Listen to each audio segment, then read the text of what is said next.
ఇంట్లో రవ్వ ఎలా చేసుకోవాలో ఇదివరకు వీడియోలో ఫుల్ వీడియో పెట్టాను. ఇవైతే కడిగి వేడి నీళ్ళల్లో వేసి కొంచెం ఆరినాక నైట్ అంతా క్లాత్ మీద వేసి నైట్ అంతా ఫ్యాన్ కింద పెట్టాను. ఇలా మంచిగా ఆరిపోయినాయి. ఇవి ఎండలో పెట్టలేదు, నైట్ ఫ్యాన్ కింద ఆరినాయి.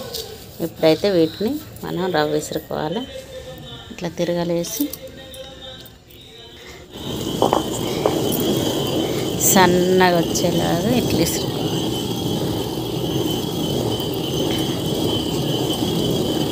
వేడి నీళ్ళలో వేస్తే మనకు పిండి అనేది ఎక్కువ రాకుండా రవ్వ నీట్గా ఇట్లా వస్తుంది. ఇట్లా రవ్వే మొత్తం పడుతుంది అన్నట్టు, పిండి రాదు ఎక్కువ. వేడి నీళ్ళలో వేయకుండా కూడా విసురుకోవచ్చు, కానీ పిండి బాగా వస్తుంది. మనం ఇడ్లీ కానీ ఉప్మా కానీ వేసుకున్నప్పుడు అది కొంచెం జిగురు జిగురు వస్తుంది. ఇట్లా మనం వేడి నీళ్ళలో వేసి తీసిన రవ్వ మన షాపులో కొనుక్కొచ్చిన రవ్వ తీరే ఉంటుంది అన్నట్టు. ఇట్లా కొంచెం కొంచెంగా పోసుకుంటూ ఇట్లా కొంచెం కొంచెంగా పోసుకుంటూ విసిరాలి.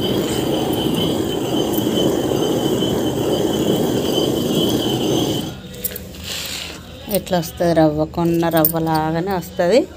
మనం ఇడ్లీ చేసిన ఉప్మా పోసిన జిగుటగా రాకుండా మంచిగా పొడి పొడిలాడుతూ మంచిగా వస్తుంది.